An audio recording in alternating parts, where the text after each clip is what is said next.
अस्सलामुअलैकुम viewers and welcome. KC100 के close होने वाले वीक में 451 point market week on week base minus रही और 41,698 की क्लोजिंग। वॉल्यूम्स जो हैं वो 264 मिलियन का एज़ कम्पेयर टू 361 मिलियन। ये टॉप पे नैरो रेंज थी और वहाँ पे उसका मतलब यही था, चूँकि रेजिस्टेंस एरिया को टच कर रही थी तो थोड़ा सप्लाई आने के चांसेस थे और वैसा ही हुआ। इस वक्त ये डिमांडिंग एरिया में है और अगर यहाँ पे सस्टेन नहीं करती तो फिर थोड़ा डीप हो सकती है।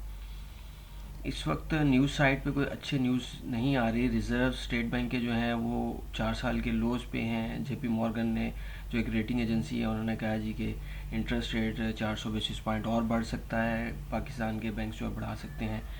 सीमेंट्स की सेल जो है वो 17% ईयर ऑन ईयर बेसिस कम है। पेट्रोलियम प्रोडक्ट्स की sales 12% year on year basis कम है और कॉटन की जो है वो प्रोडक्शन 40% लेस है year on year basis flood की वजह से। तो ये अलार्मिंग सिचुएशन है। रिजर्व्स बहुत कम है, डॉलर्स की शॉर्टेज है। नेक्स्ट वीक के लिए सपोर्ट जो है 41,200 और 40,600 पे है। 40,600 पे मैं कुछ शॉपिंग करने का इरादा रखता हूँ और लेकिन स्ट्रिक्ट स्टॉप लॉस के साथ। रेजिस्टेंस 42,200 और 42,800 की है। डेली बेस पे देखें तो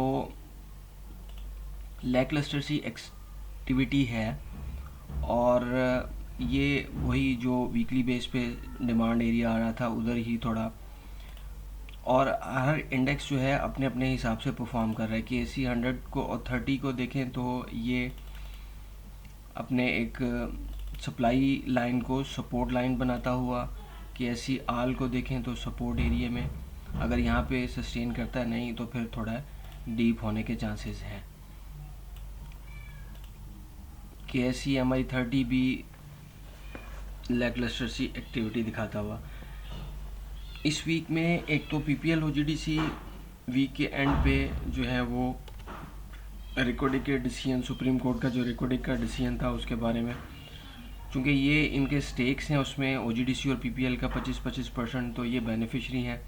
ये हेड एंड शोल्डर की टेक्निकल में मैंने प्रीवियस वीडियो में बात की थी। ये हेड एंड शोल्डर और ये हेड हो गया और ये दो शोल्डर्स उसके।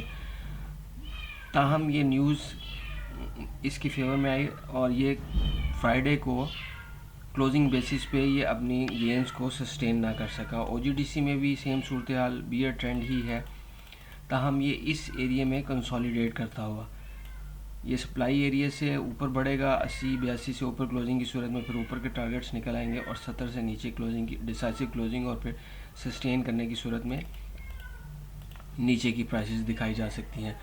ये वीक पेनी स्टॉक्स का रहा और पेनी स्टॉक्स उस वक्त ही बढ़ते हैं जब ब्लू चिप्स अपनी मूव दे चुके होते हैं, उसके बाद फिर पेनी स्टॉक्स की बारी आती है। तो ये 2 दिनों में आलमोस्ट 50% गेन है। कॉसम में इसी तरह, कॉयल में भी वॉल्यूम हैवी रहा और काफ़ी अच्छी गेंस देता हुआ। दीवान के DFML तो बुल ट्रेंड में होने के साथ साथ रेजिस्टेंस एरिया में पहुंचता हुआ डिफ़ॉल्टर काउंटर पे भी है। यह दीवान का सारा ग्रुप भी डिफ़ॉल्टर काउंटर पे है। DFSM ने भी वही पेनी स्टॉक और ऑलमोस्ट डबल करते हुए प्राइस को। तो ये पेनी स्टॉक्स में मूव उसी वक्त आती है जब ब्लू चिप्स मूव दे चुके होते हैं। माजी में यही देखने में आया और उसके बाद जो ब्लू चिप्स हैं वो थोड़ा फिर प्रेशर लेने की तरफ होते हैं और पब्लिक की अटेंशन जो है वो पेनी स्टॉक्स की तरफ होती है। उसमें साइड में जो है ब्लू चिप्स आहिस्ता आहिस्ता नीचे गिरते जाते हैं और बाद में उनकी स्पीड जो है वो एक्सेलरेट हो जाती है towards down. Thank you for watching the video.